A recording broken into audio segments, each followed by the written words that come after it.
I'm Tamara, and this is TELUS Talks with Tamara Taggart.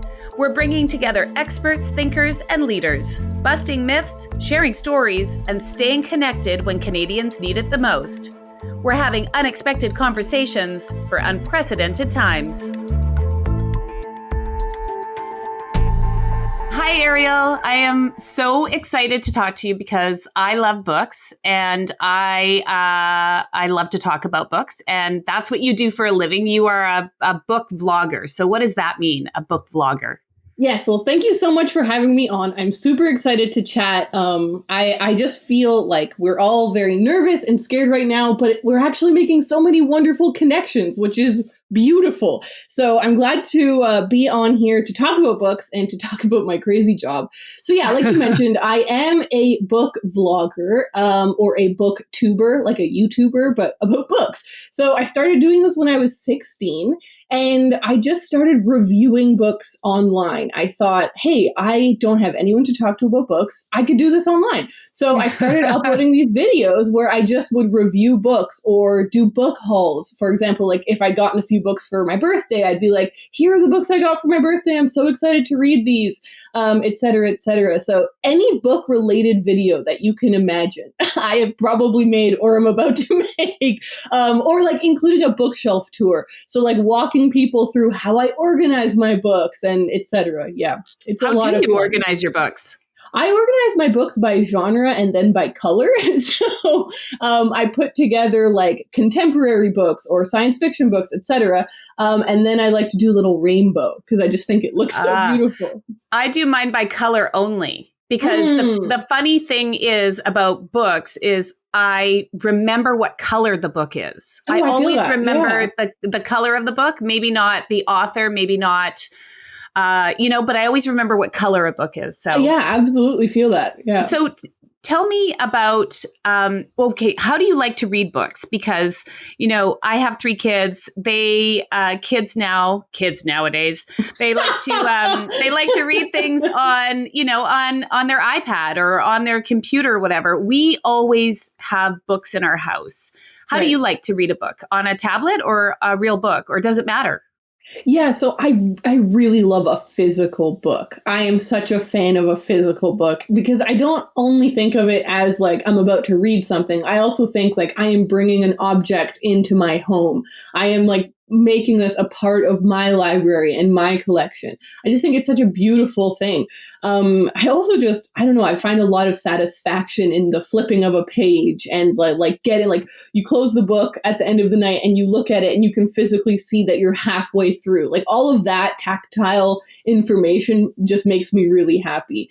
I have though lately been listening to a lot of audiobooks too. So obviously that's completely digital. I did used to have a couple of audiobooks on CD because we weren't caught up with the times yet. But yeah, now there are so many amazing services, including just like using your local library to get audiobooks. So I have been doing that. But unfortunately, I just have never been able to catch on to the ebook thing. I just don't find them fun. I agree with you. I like turning a page and the smell of a new book and hearing the spine crack when you open it. And I agree with you.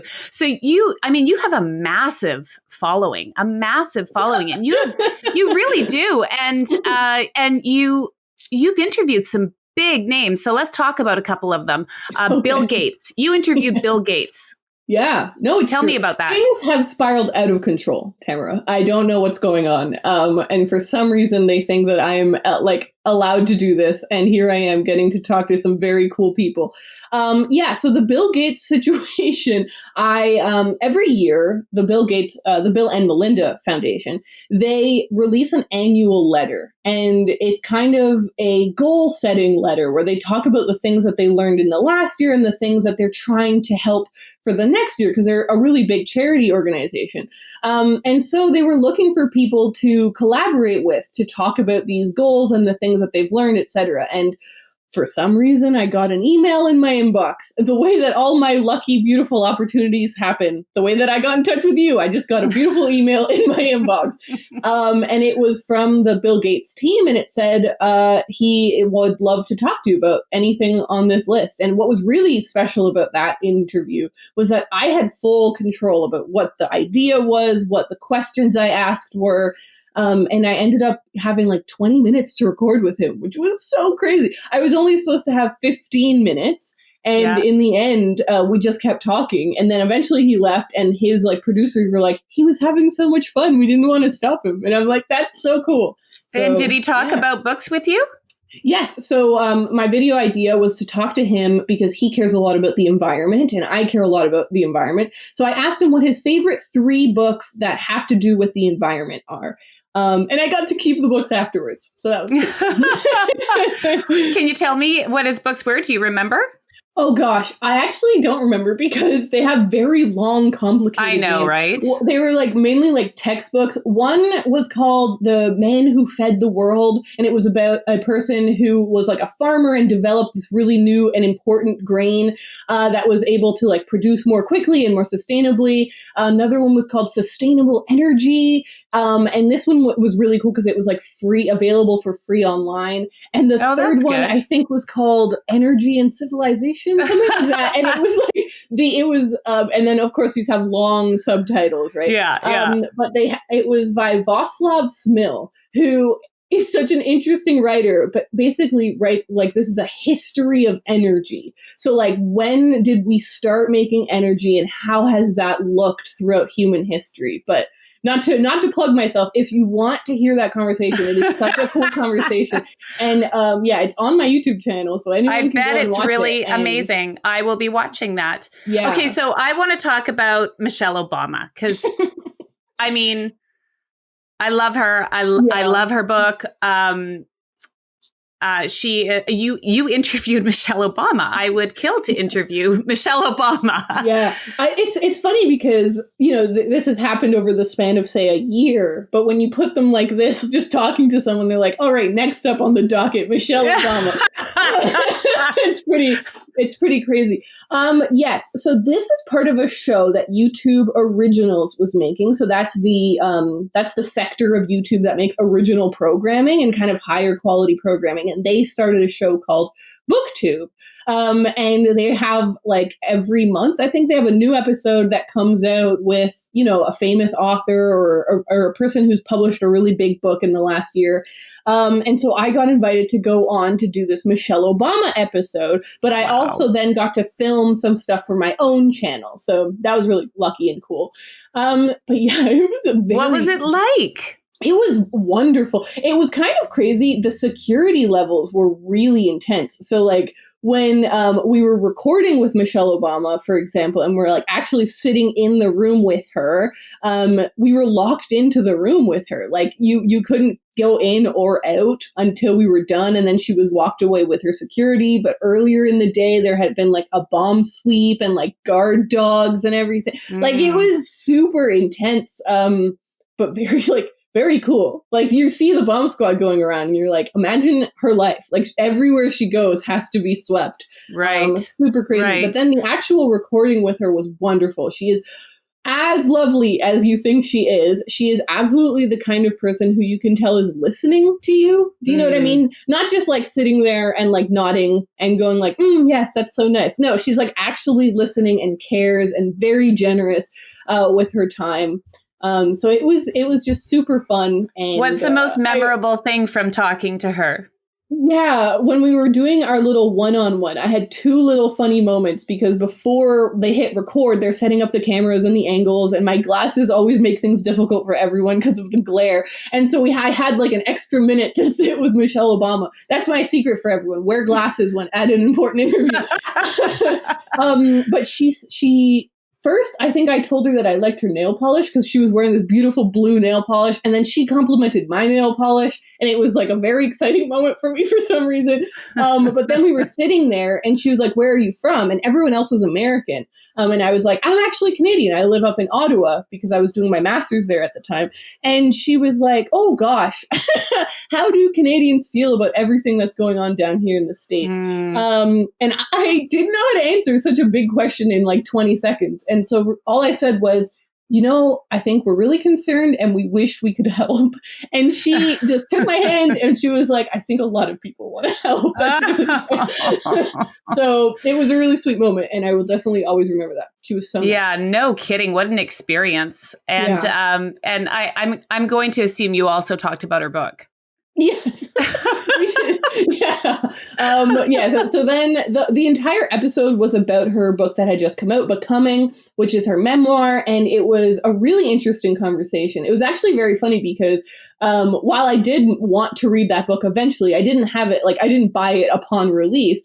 But I was emailed to see if I wanted to talk to her. And I had about a week between being confirmed and going to meet her. So I have it was a marathon. That me and that book, we really got to know each other. And I was already on a trip to somewhere else. So I was just reading in my hotel room at night. It was hilarious. But yeah, the book obviously is really powerful, really interesting. She's such a great writer and she's had such an interesting life. So it was a great joy to get to talk to her about it. No kidding. Yeah, her book really struck a chord with a lot of people. So, Okay, Margaret Atwood. I know. Okay, Bill Gates, Michelle Obama, Margaret Atwood. This is amazing. Tell me about Margaret. I would really like to emphasize for the listeners that I feel very pretentious right now, and I don't. No, don't. I think it's, you know what, Ariel? I think this is really inspiring. You love books. You have a passion. You've turned your passion into your career, and this is inspiring for people. Okay, it really truly is. Angle. Tamara, it's not pretentious at all. No, it's I am in awe of the people that you have interviewed and the fact that you have found a way to turn your passion into your career. So good for you. Tell me all about Margaret Atwood now. Okay. Well, Margaret Atwood is maybe the smartest person I've ever hung out with. What about me? Except for you, Tamara. Close second, Margaret Atwood. So she was very funny and very nice, but also just so intelligent. So we would ask her a question. It was, again, this was part of that YouTube show, but then I got to do my own thing with her for my own YouTube channel. But during the long section when we were kind of having a book club about the Testaments, which had just come out, we would ask her a question and she would give these insanely delicately produced answers that just had so much historical context. Clearly she is so well read and well studied that it made me feel like I need to read another 400 books before I can start to speak at that level. No, but it was a very fascinating conversation. And like I said, whenever we would ask her a question, she would say, well, actually, the reason that I did this is because historically this happened in this country and then this happened. And she could name the dates and names of people I've never heard of, and I had no way of verifying. But I was like, she is so clever. And obviously, as a Canadian, it just was a very lucky thing. I was the only Canadian interviewing her because it is an American show. It's YouTube, and so I just felt really lucky that I got to have a little Canadian representation in there. Yeah, no kidding. Okay, so let's talk about what's happening now for, with this worldwide pandemic. A lot of us are in isolation. That's what we're supposed to be doing, is staying home. What do books do for us when we're in isolation? I love that question. I think they can do so much. I think it depends on the kind of book you're reading, I guess, but it can be escapism. It can let you out of that isolation. You can travel anywhere and be somewhere. and not just be there for a little while. I think that's one of the great things about a novel or a book. It takes a while to read it, right? So you get to spend quite a long time somewhere else, unlike a movie, which is maybe only escapism for 2 hours. With a book, you're going to be trapped there for days or maybe even weeks, right? You're going to be like escaping to this world and thinking about it between while you're reading. But I think it can also really give comfort if you're rereading an old favorite or a book that you love, which is something that I'm doing right now. Like, it's such an opportunity to be somewhere that does feel safe, that does feel good and comforting. But it can also be a place of just joy and fun and like silliness. Gosh, I do really love books, so this is becoming a bit of a poem. But I just think that we are so lucky that we do have access to books. And obviously, like, bookshops are closed right now. Mm-hmm. Libraries are closed right now. But we're very lucky that we can borrow ebooks, or most of us have some books lying around our home. Or there are quite a few independent bookshops that are still doing online orders, which is by far the thing I most recommend people do. If you're wanting to get a book, call up your independent bookshop. They are having a really hard time right now. Yeah. And so if you're able to order a book from your local bookshop, that would be a great thing to do at this time.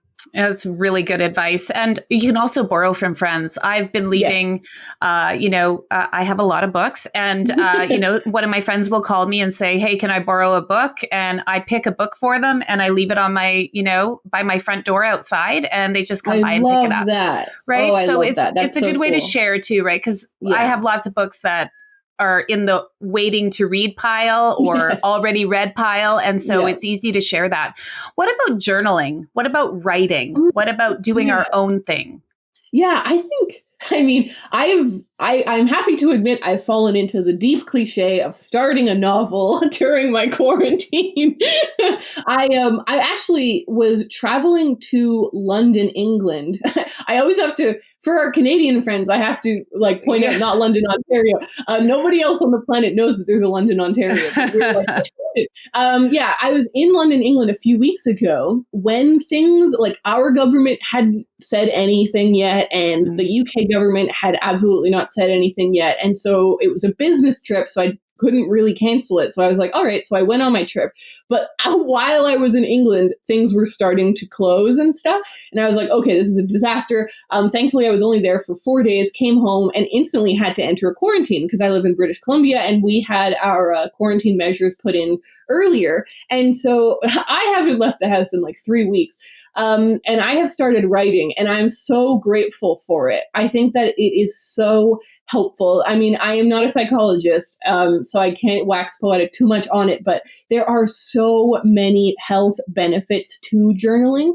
It is often a practice given to people who have gone through trauma, who have gone through a difficult time, people who are processing something that is very hard for them, or which we're all going through right now, which I think is one of the most powerful things about this pandemic, is that it is international, global. We're all going through it. But when you're going through something that you don't understand or can't explain, or is making your life more difficult, being able to write that down with the absolute understanding that no one else is going to read it can be so freeing. Whether that is a creative project or just like a nonfiction journal, like, here's how I felt today. And I know that I shouldn't be complaining that my birthday party was canceled, but that was sad to me, right? There are certain things that you can say in a journal that maybe you don't feel like you can tweet about or post online because maybe it feels trivial, but it isn't trivial. It's still your life that is being affected. And so being able to actually write that down and communicate it, even if just to yourself, I think is super powerful. Have you been journaling at all? I always am, and I'm always writing. And, I have dreams of writing a book one day.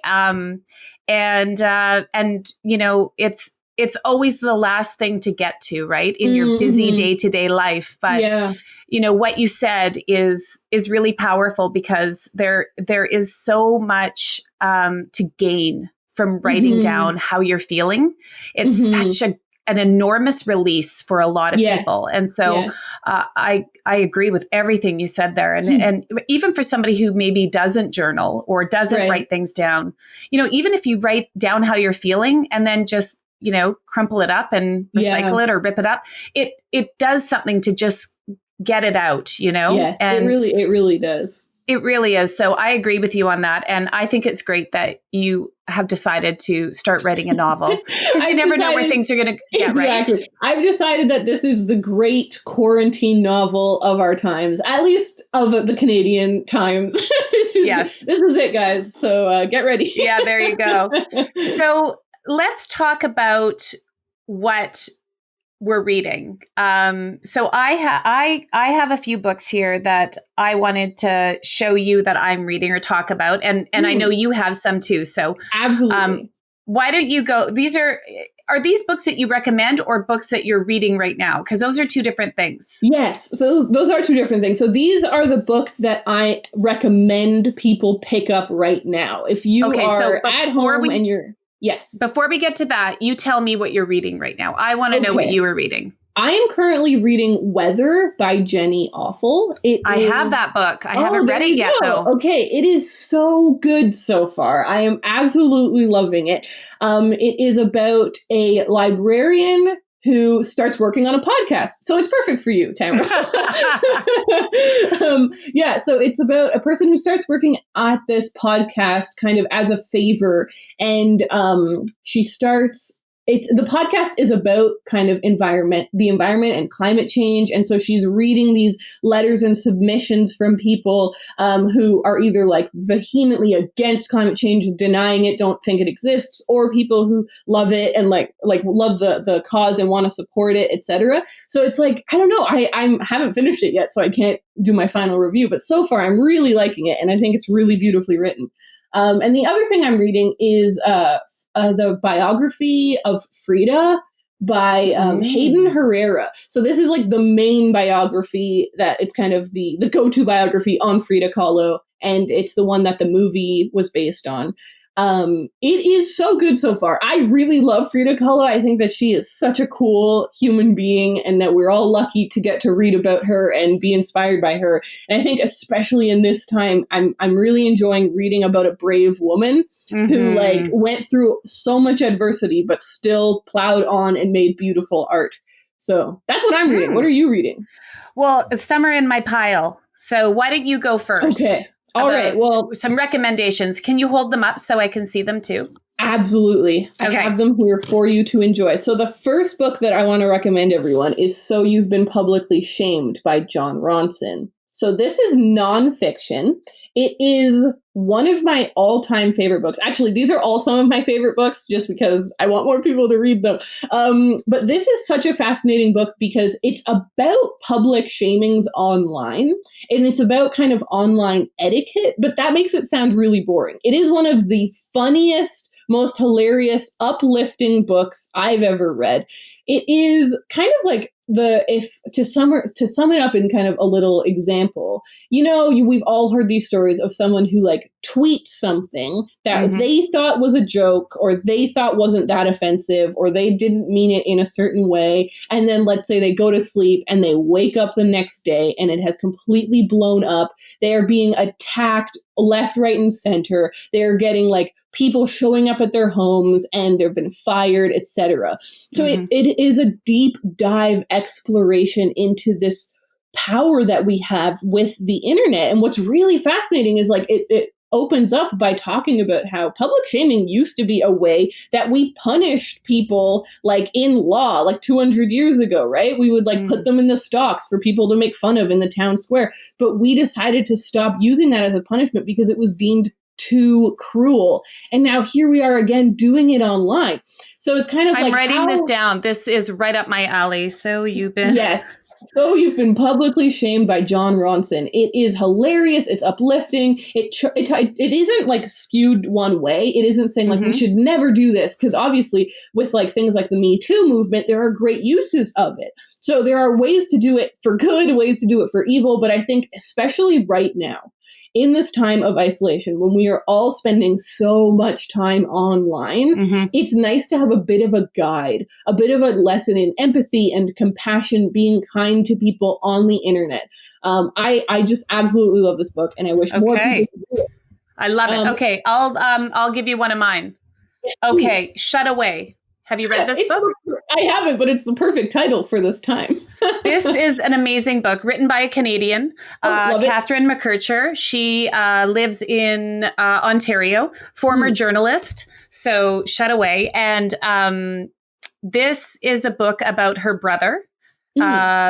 And her brother was put in an institution just outside of Ottawa when he was 2 years old. He had Down syndrome. This was back in the 60s. And this book is so powerful. I wish everybody would read it because it really, it shows our history.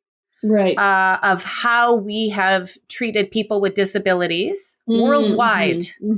And it's hard to read at times. It was for me. I have a child with Down syndrome, so it was super, it was powerful for me. Yeah, but I can imagine. I recommend everybody read Shut Away by Catherine McKercher because you won't be able to put it down and you will learn so much and it will change the way you think about people with disabilities, and it will make you want to make things better. That's I love that. I think that's really awesome. I think both of our books were both about kind of compassion, being empathetic. I think that's so powerful. Okay, next. All right. Well, my next book is Albatross by Terry Fallis. So this is a Canadian author. Woohoo! I had to bring one in, at least one. So this is a book that just came out last August. I had not heard about it, and I think that is a crime. It is so good. So I wanted to recommend this one because it is kind of like a wacky adventure. If someone is looking for a bit of escapism right now, this is the book to go to. It is about a teenage boy who is in high school and he gets a new gym teacher. The gym teacher is reading like a scientific journal, and there's a study in there from a crazy scientist who thinks that if you measure a body and it has certain proportions, that if you get you do the maths, at the end of it, if you have over 90%, you would be good at a certain sport. And so she decides it would be funny to measure her gym students, and she measures our main character, and he gets 99% in golf, a sport he doesn't care about, has never played, but he goes and he tries it, and it turns out he's absolutely incredible at golf. And so what happens is this story charts over 7 years of him becoming a professional golfer. Super famous, winning every tournament you can imagine. And as a person who, no offense to people who like golf, but as a person who just doesn't really care about golf, I was a little hesitant going into it, but that turned out to be hilarious because the main character also doesn't care about golf. And it's just a story about following your dreams, making sure that you don't fall onto somebody else's path. And even if your path, the thing that you really care about, is a lot harder to attain, going after it anyways. It turned out I couldn't put this book down. It was so much fun. Good one. Okay, here's one that I'm reading right now, Untamed by Glennon Doyle. Cover. Love the cover. So you might be able to tell so far, I only usually read nonfiction. And this is, Glennon she lives in Florida. She is married to Abby Wambach, who is a very well-known soccer player. And it's just stories about women, about finding your true self and who you are and being untamed. I love it. It's a good one. Yeah. Okay. What's your last one? And if anything, the cover, everyone should go look up the cover. It's so beautiful. Okay, this one was, I decided I should throw in a little science fiction because I know people love science fiction. So this is An Absolutely Remarkable Thing by Hank Green. Oh my God. I love this book so much. The sequel comes out this summer. Hopefully it won't get pushed, but yeah, it's supposed to come out this summer. So the book is about April. She lives in New York City. She works for a startup company. She's overworked, super exhausted. She's walking home late at night one day and she sees this massive statue. And she thinks it's an art installation, and she decides, kind of in her delirium of tiredness and because she realizes she misses art, she decides to make a little YouTube video about it. So she names the statue Carl, and she pretends that it's a robot or whatever, and she posts it online. What she doesn't realize the next morning is that I think it was 65 of them have appeared all over the world, and no one has any explanation for them. And what you learn throughout the book is that they are visitors from a different planet, and it really goes, I don't want to spoil it for anyone because it's so much fun, but it goes on such an interesting adventure. It is about, I guess, about like aliens, but mainly it's about our main character, April, who becomes like the figure of this whole thing. And because she was the first one to post that video, her video ends up going viral, and she ends up becoming like a pundit on the news. People are trying to talk to her, even though she doesn't really know anything about it. She was the first one to know, right? Right. And it's about like what fame can do to you, how important it is to stick to your values, and I think this is the reason I wanted to recommend it. It's about teamwork and cooperation. That these robot things, like it sounds crazy, but it's so cool. It's about this like collective dream that all humans start to have because of these robots, and we solve something together as humanity. And I feel like that is what we're going through right now, right? Yeah. We have to all work together to self-isolate, to stay at home, physical distance, social distance, whatever term you want to use. We all have to work together to make sure that we're not spreading this pandemic if we can slow it down. So I think it's such a perfect read for right now. I love it. And okay, so my last one is called A Bird's Eye View. It's Canadian. The author lives in British Columbia, and she had breast cancer. She used to work in healthcare in Alberta. And she also has a child with a disability. And these are a series of stories of her experience with healthcare and about bringing empathy, compassion, care, kindness back into healthcare instead of, looking at each person as a person. Right. And also a really good book for this time because we're under so much stress. And, these are well, as she calls it, stories of a lived life in healthcare. And it's really good for now because you can pick it up and just read a chapter quickly and really, gain something from it. So another nonfiction book. Before we wrap up, Ariel, and I got to say, I could talk to you forever. What about virtual book clubs? Is that something people can do? I love this question. Absolutely. I am doing one this weekend with my best friend. We are going to be reading The Hunger Games.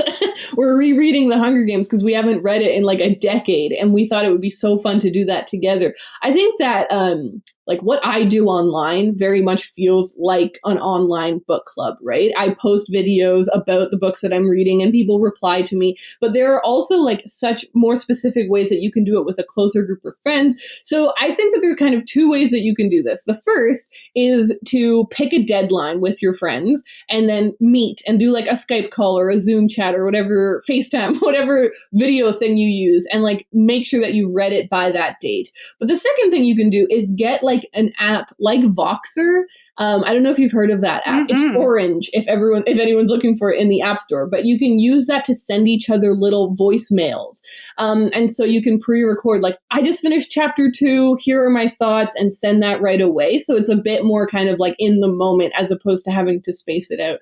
So yeah, so there are so many great options. I guess I should shout out, on April 16th to the 19th, I am running a readathon online. So I run this readathon every summer. It's called the Reading Rush, and it is so much fun. And it is basically like a giant group book club where we all just hang out and read so much. And I decided to host like a smaller one, but one to like bring us all together, because exactly like the reason that you're asking this question, we're all feeling very isolated right now, but books really can bring us together. So yeah, for sure. There are loads of ways.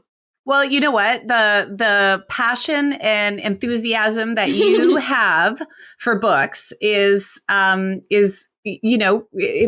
I just want to like hang up from you right now and go get my books and just go into a corner and start reading. And really, you're super inspiring, Ariel, and I really, really appreciate it. And for you to take the time to talk to us about books. And don't forget that you can check out Ariel on her YouTube channel. So it's Ariel Bessette, or you can go to her website, which is arielbessette.com. So that's IELBISSETT.com. Ariel, thank you so much for joining us. Thank you so much for having me. I've had a lot of fun, and thank you so much for recommending me some books. There's nothing I love more.